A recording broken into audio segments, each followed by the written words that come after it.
Lugonvu bamuveeko. Lugonvu mmanyidde mu inspirational talks ze zaakola. Is a very good man, a very humble man. TikTok. Yeah, manyi omulembe guno. Nze Lugonvu mulabe kuviira ddala ku Salt. Yakolanga wa pastor Bujinga. Kyenzijukira ku Lugonvu yakeera nga ave wa pastor Bujingo. N'amusiibula but yajja ku Kananiland. Big Eye. Toyina nnyo music agenda ku Kenzo. Toyinayo oluyimba luvuganya na City Alosi. Sole na ngatto. Tubale endala tumubalire omwana oyo. Nyimba kyendala. Nice and lovely. Nice and lovely. Beautiful song. Love don't care. Love don't care. Bibaawe ebyo. Bibaawe ebyo. Oli ku YouTube channel agaliwo tuula kalira emboozi egwa makerenda. Weekend week ebadde very political. Entertainment etambudde kitono. Twabadde awo ng'omukulu president Roza twadde mu lunaku lwadde nga lwakusatu olwokubiri nga tuyingira olwokusatu abwe watyo. Mwami Yoweri Kaguta Museveni, President Museveni n'agenda maaso n'okubanga agoba nankulu w'ekibuga Kampala omukyala Dorothy Kisaka. Manyi osoze ndi president nenga abatogera ku president. Teyamulese yekka n'omumyuka wamanyiddwa nga David Luyimbazi naye n'amukwatirako ku nkoona si ye yekka anowa public health omukulu Okero naye n'agenda maaso n'okuba nti nno akwatibwa ku nkoona. Bano nno ensonga ezagenze maaso n'okuba nti nno zibagobya bulagajjavu olw'ensonga bagenda maaso n'okuba nti balagajjalira esayidi z'ekiteezi eyo kakana ng'abantu bagenze maaso n'okuba nti bafa. Bagamba 38 okusinziira ku records but kisuubirwa nti abantu bawerera ddala abalusuulamu akaba n'abaabula batannategereke kuba batannalabika be bakyali abangi. So bano emu ku nsonga ezagenze maaso n'okuba nti nno zibagobya kiteezi kozi igigi report ye yamaze ofuluma president n'agikozesa nga yardstick bano n'abafuumuula. There you go. Bagobeddwa oba bakyaliwo? Omanyi waliwo okugoba omuntu n'omugoba ku first floor nomuga akirira wansi ku second floor. Kati kukimanyiddwako era kyetumanyi n'omugoba waggulu ebifo biri vacant era balagidde ne public domain babalagidde awo bagende maaso n'okuba nti no bafuna interim. In fact bafunye owa interim waliwo omukulu gwe nalabye eyateereddwako nga interim mu layini eyo ekitegeeza nti byebifo abasajja babatadde nnyala n'omukyala. Ngenda kutandika bwendi. First of all bw'okwatanga abantu n'obagamba nti kwabadde bulagajjavu bwammwe abantu ne bafa baba tebeetaaga ggobwa. I'm so sorry to sound like I'm trying to sound authoritative. Bw'obanga statement yegamba nti obulagajjavu bwammwe abantu bafudde twafiiriddwa abantu emirimu gyammwe mugireke muwummule. Njagala okirowoozeemu mu bwongo obwo ku gavumenti ezikola abantu bafudde negligence. Yeah, automatically that is what they stated. Negligence. Okimanyi kyekitegeeza? High level of negligence. Waliwo negligence omuntu n'agwamu kolera. Bagamba nti ali ku kitanda akootakoota. Taasulewo taasiibe yali ku mimwa gye. Naye abantu bafudde. Naye nga gw'ogamba okufa kwabwe kwabadde bulagajjavu bw'abali. N'obagamba nti muve ku mulimu. Kati fe tuba twebuuza. Okay. Bwe nkola ekintu awo abantu ne bafa. Okay. Nva uvi ku bulimu. Tewali nnyo kirya. Sobola okukyuka bwe mba nga mbadde mu agriculture. Nenzira mu finance. Nakkiriza importation of a certain drug. Ebyebirime bantu baalidde emmere ne bafa ne banzija mu department ya agriculture. Olaba kati gyendaga nga olw'obulagajjavu bwange kyewampadde kibaluwa nti siddamu kukolera government position yonna oba department yonna. Obabango by'okuddamu okukola mu ggwanga. Nsobola okudda mu trade, nsobola okudda mu transportation. Abantu bafudde. Kati awo twebuuza okiraba ekintu ekyo kubanga ensonga y'ekiteezi 1 nali ngamba fine kuba nakolako vidiyo emabega nga neebuuza nti mugezeeko okubyamu akafaananyi just picture this eno si accident ya mmotoka si muliro gwakutte kasasiro yayiikidde abantu ne bafa just zibiriza amaaso booti okirowoozeemu kasasiro kati nga neebuuza kasasiro oyo atuuka ogenda n'akola kalina n'atagwira nnyumba emu 2 3 4 5 kasasiro kyoyo kasasiro kyoyo kuba ne ku CNN twatuuka BBC za nnaleero kyatuuka naye nga bateesewo entumbu ya kasasiro bwetu ku front page kasasiro Uganda assa abantu. Do you know the psychology of that? First of all, it actually signifies what we've been talking about. We are a very dirty state. Tuli bajama, tuli bachafu. Hey, kubanga motoka siye yassa abantu si muliro.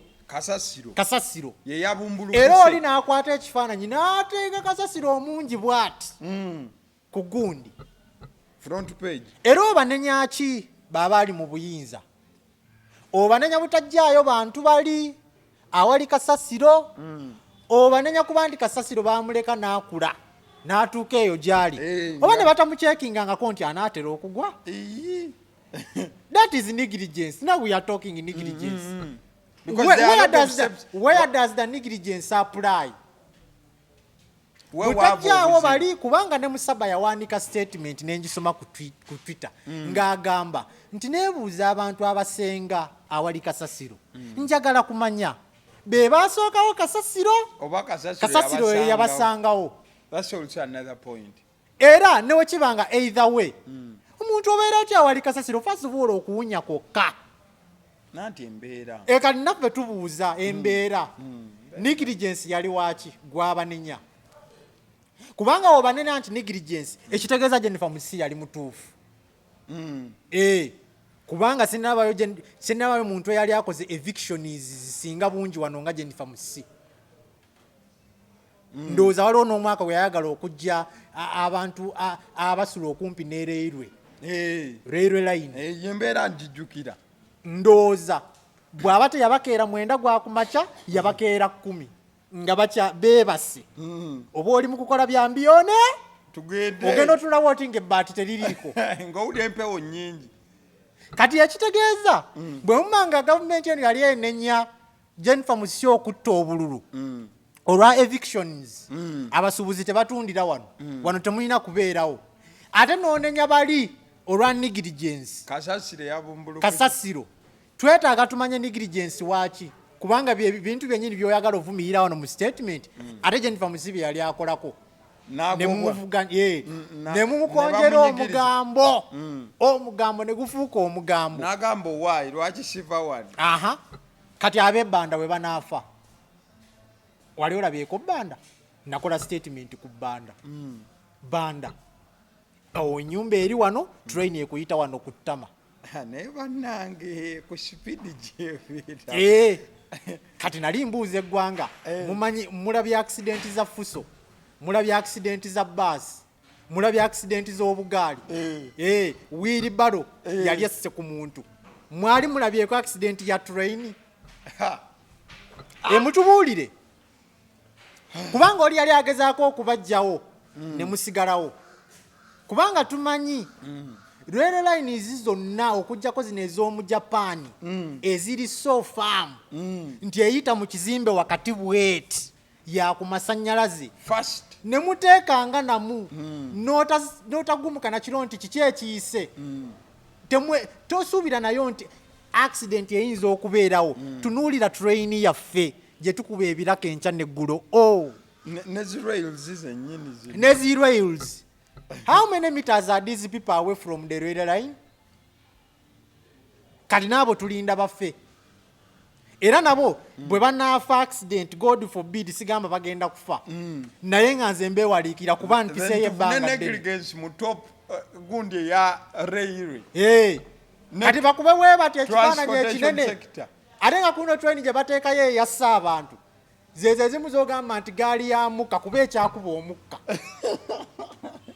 nti gaali y'omukka yassa omanye state eno gye tulimu kati tuli awo banda ali awo atudde ku kyokya ali awo balina ne gaasi abalimu mu makati bamanufacturingirawo gaasi waliwo gaasi waliwo company namba oba yali NBS oba NTV yakuba eriyo map ya banda nga people are complaining about the gas balina tank ezi bwe zitaba nnya munene bweziti but we know banda is a ghetto or semi ghetto slums ona akuzimba ku nnyindo oli nakuzimba ku nkoona oli nakuzimba ku ttama lya ddyo oli nakulya kkono tolina kati batubuulire negligence gyavunana bali eyagobeza eyaviiriddemu n'abantu okufa negligence ki Jennifer Musije gyataakolako nze wombuuza ekibuuzo bwe kityo ndowooza nti maybe walina okubaawo steps ezitakingibwa okulaba nga bakola evacuation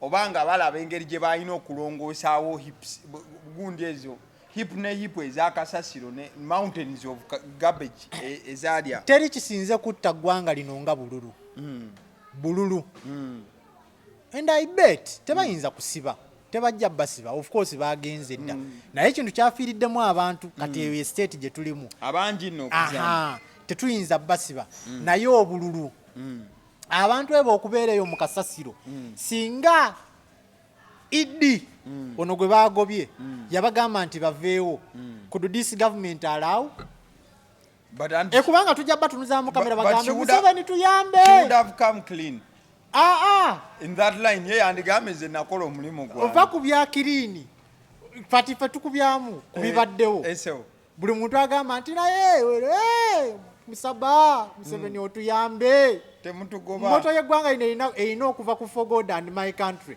tugituume Museveni tuyambe kubanga ye fountain of honor naye tulowooza nti ye buli kimu yakimala we don't know the steps to take kati twebuuza singa yali akedde ku makya n'agamba nti Eddy abantu abo baveewo kubanga gw'obala 39 be baafaako bokka it is the small percentage of the total population eri mu kifo era baavaawo mutubuulire baavaawo abantu baafudde baabagyewo settlement plan era nayo ebeera in question kasasiro baamugyewo ate kati kiki kyoyagala okugamba abantu waafiiriddewo abantu ekyabase nakyo kikyaliwo n'abantu byekyata bakyatudde era bakeera ku makya ne beesiikira muwogo ne bateekako n'ebinyeebwa n'abalinda lwabwe sinakyogerako naye just ngamba ne bakeerawo ne batendekyo kyusa omumonde kyusa omusooli ayagala akole ki naye gwe abantu bafiiridde wano buzibu ki no problem n'akyusa omusooli gwe n'omummonde n'ayingira ekibuga n'akola lino lyeggwanga it is a joke this city is a joke tetunnakigema twagaana okigema tetujja kigema nakugamba Africa is not 5 years from now myaka 5 50 years from now kati omupya ayingiddeko nkyanoonyezaayo oyo wa interim just interim anti kati omupya ayingiddewo naye ndaba kati batandise okugoba abantu emisinde nemanya nti bateeseeko ayakitinganga interim now era President Museveni yalagira nti bafuneko ow'ekiseera emirimu gya KCC oba emirimu gya Kampala gisobola okugenda maaso n'okubanga gikola twagala nnyo okukolanga ebizibu biguddewo Abanaafrika awo ne tulyoka tusisimula ate ebiseera bingi tulabiba interim nga baga okoze kale netukwata obusawo obu no problemu Thank you so much. Away from there, tukomeo mu entertainment kale. Naga tugera kwa tuzunga. Mwana mlezi big guy yagenze maso n'okuba nti olutalo lwaliwo lwa King Saha ne Chameleon. Big guy yagambye King Saha, you know what bro? Kwata Chameleon oyo mukuwadde. Kadi zendekere Eddy Kenzo ono nja mukunyigira. Big guy yagambye Saha nja kunyigira Kenzo. nese kunyiga ina yamwe ono musobola agenda munyiga mu kimu music music aleti amusobola Big Eye tayina music. Big Eye toli muyimbi. Big Eye has a show on the 7th of December. Alina show. Lugogo Cricket Oval. There are people we support out of sympathy. Tolina nnyo music. Akuba wa Kenzo. I'm so sorry to say so. Tukuwana nti gwe muyimbi w'eggwanga akyasinze. Big Eye yesaba yimbi gwe tuyina. Kubanga oli munuupu. Oli munuupu. Tolina yo luyimba. Mikono juu. Mikono juu. Tugenda muwagira. Big Eye tugenda kuwagira. Naye togezanga ne weerijja ku Kenzo. Omumanyi mwali tiimu emu. Entalo zammwe ziva dda. Tugwe kusuusa okwewalana. Musicale Big Eye tosobola. Kenzo. Saha musicale tosobola Chameleone. That is unquestionable. Benito. That is unquestionable. Oyimba ng'ennyonza. Oyagala tukuwaane. Noyimba obuyimba. Omanyi hiti za tulina.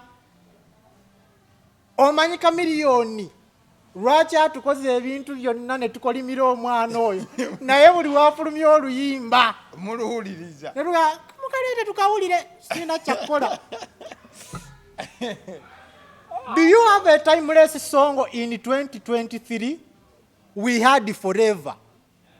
Luchakuba emyaka 5 mu maaso. Where is your timeless hit in 2023? Sir has given us a couple of good songs. Good songs, not timeless. Oye Chameleone.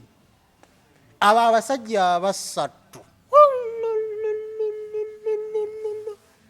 Bebe Cool, Chameleone, Bobby Wine. Aba abasatu. Ojja kuyimba otya nagamba saha. Singa wali onoonya muyimbi wa kuvuganya naye, wali olina vuganya na Moze Radio kuba mwali almost amaloboozi gegamu. Moze yakulema. Ne muntaana gyali amusosole to say so. Nze nchogeranga bwe kiri. Ne muntaana Moze gyali. Music we. Tukuleetera wano ne stop ya Moze. Hit after hit. Heart attack. You're mentioning the songs? Yes. Heart attack. Zuwena. Ndeeta olulala. Nenyimba ze yawanikirawo abalala. How many songs are written for other people and they are as timeless as those written by Moze Radio? But sir is a good writer. He's a good writer. Very talented. He's a good writer. He's a good singer. Not necessarily the best as the people we are comparing him to. Gumanyi Chameleone gwe. Forever. Forever. Oli mu biyimba bya kisiru. Nakulabye oli n'omusabo omutwala ku airport weerandi guudo akayimba koolina kalungi. Ebiseera ebyo.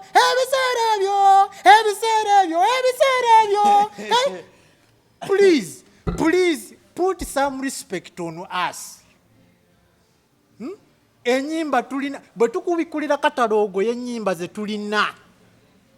Mama Mia, Dorotia. Zibale. Timeless music. Yep. Timeless. Walinawo neza abalala awo ne babushoke akomawo mwenda oluusi nattadda akomawo mwenda. Tubuulire gutamiiza Moze Radio sirulwe naye yaluwanika. Timeless music. Olwa Irene Ntale. Nyumizaako eza saha kuba mpammanta wammanta ennyimba zawandikidde abalala we ziri timeless. Rwema yamwanikirako oluyimba. Kaliba. Simanyi lwe yamwanikira naye alina lwe yawanikira Rwema. Kaliba alabika yali wa Chris Evans. Kaliba alabika yali wa Chris Evans ndowooza. Moze n'awanika olwa Juliana. Timeless. Gundi. Woman oba luli. Olwo yali naye nga mwali n'ewizo. Yeah. Gundi. Engule. Was it Nkutikule Engule? It must have been the song. Ne mukufa kwe. saha kijja mwetagisa emyaka gaaga ameka sebo omanyi buli omu comparing omuyimbi ku muyimbi omulala kiba kitegeeza oli amusinga buli omugamba nti Drake asinga Michael Jackson nga ffe tubuuza why are you comparing Drake to Michael Jackson tuwe ensonga what is your problem tuwe ensonga lwaki tetucomparing Michael Jackson to Beyonce lwaki ogamba Beyonce asinga Michael Jackson lwaki ogamba Drake asinga Michael Jackson lwaki ogamba nti Burna Boy ye Michael Jackson wa Africa why aren't we comparing Michael Jackson to other artists tubuulire lwaki ennyimba ezimu saha z'okoze tugamba za moze ate nga zizo tubuulire that makes you okubeera wansi kati ate nga moze yali wansi wa kamiliyoni. He's the only artist who was so close to being in the top 3. So close. Nganda biradala. He was almost there. Almost there. Obulamu ne bugenda. Longevity is a very important key. Longevity. Weerabirire bulungi, lya bulungi, gendo juzeemu, hang out with the people.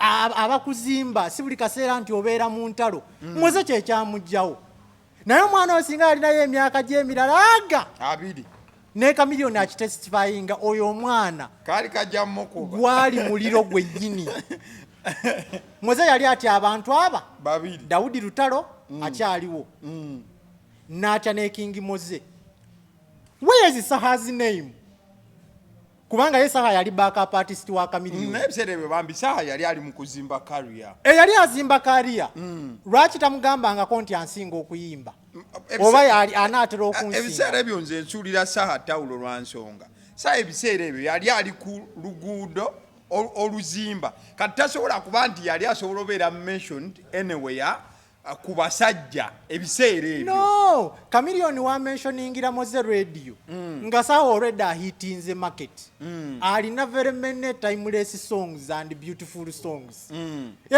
lwaki tamureferencingangako he has ever said that Saha is a good vocalist but he has never said nti mutya ebyo nabyo bali mutabatagana kusaba kati Big Eye liso deni please ate totumanyirira nnyo notandika tuyisaamu amaaso bye tukuwaana kuba oli munuupu tolina luyimba ya doolu oluyimba lwenzijukira olulo lwasuula indicator kati count the years and days and months and hours and minutes okuva lwakuba oluyimba olwo tolina nnyo music era nga mu show yo tugenda kujja si nti byoyimba byebyo twagenda mu nkudi si nti oli muyimbi mulungi twayagala alyeko lwakisaba mbi atobye nnyo pazo tugende tumubeererewo bantu bameka baali bamanya ennyimba za pazo endala twaziwulira wali ku stage by surprise Big Eye toyina nnyo music agenda ku Kenzo toyinayo oluyimba luvuganya na City Alosi Sole nangatto tubale endala tumubalire omwana oyo nyimba kyendala nice and lovely beautiful song love don't care bibaawe ebyo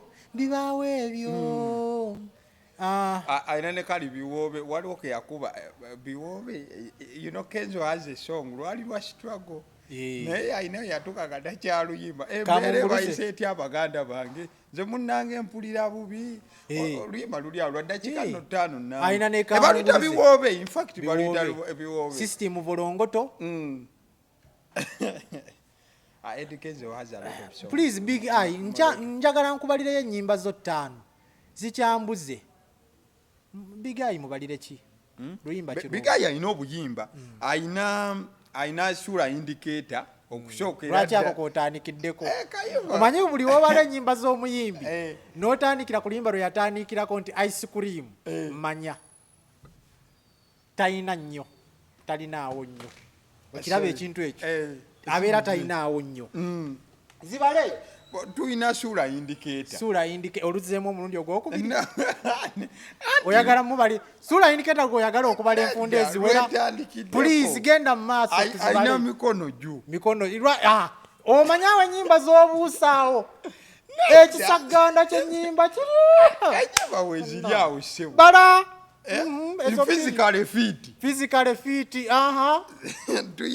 tulina ne kali mbeera yeno nga ndi amakuloni gange nolo luyimba mbeera yeno nga ndi amakuloni gange kale makoloni waliwo ne luli lweyakuba lwalinga owaba nanfaamu bwe bansanga nfaamu zezenyimba tane se bigayi nkulamusizzaako tugende mu maaso onkoze bubi nnyo wallahi omanyi bano abavubuka first of all nakyogerako wano abavubuka bano batuyisaamu nnyo amaaso bano abaakajja ne batuyisaamu amaaso bw'omukompeyaringa kaliya ye neya Kenzo ndowooza Kenzo yaleeta big eye if I'm not mistaken so batuyisaamu nnyo amaaso by the big eye yaliko ne Million Island yes aliko mu yaliko wa Chameleon kati Chameleon musajja wattu mukadde myaka 5 mu emeka yali ajiwezeza nyizo okusobola kyali mwana mu yes abakadde tulina ennyimba ate nemuziddamu ate nemutuyisaamu amaaso ate muli kuzaffe kati kyekyo ekiriwo kingiza atumanyirira nnyo n'atuyisaamu amaaso olw'okuba afunyeewo awo obuyimbayimba obutagenda ku minzaani ye musinga tuteeka ekikapu oba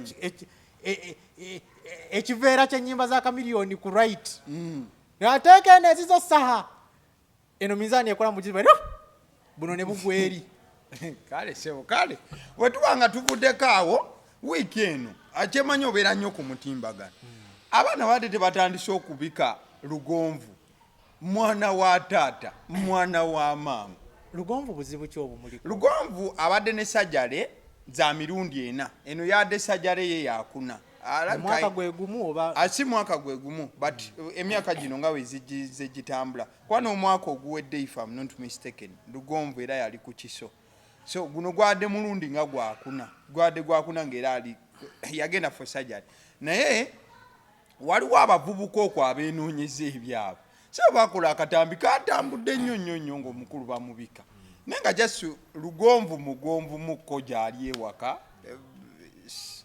tewaliwo mbeera simanyi babadde obitambula yali akimakinze public buzibu ki bwalina obuzibu tabwogerangako but at least buli wagenze nga mu ddwaliro mukola sajjale tubadde tumanya but people are also making now assumptions kiki ekiba kimuluma Lugonvu bamuveeko Lugonvu mmanyidde mu inspirational talks ze zakola is a very good man a very humble man TikTok manyi omulembe guno nze Lugonvu mulabe kuviira ddala ku salt yakolanga wa pastor Bujinga kyenzijukira ku Lugonvu yakeera nga ave wa pastor Bujingo n'amusiibula but yajja ku Kananirandi n'alinya ekituuti era abantu abamu baakaaba bambi because gayi baali bamwagala nnyo engeri gyayogera abantu kati Lugonvu yalinya ku kituuti omaye yagamba musumba nze nkulayirira sigenda kudda mbya TV sigenda kudda mbya radio mbirese ngenze kutandika business yali atandise business oba yali etunda furniture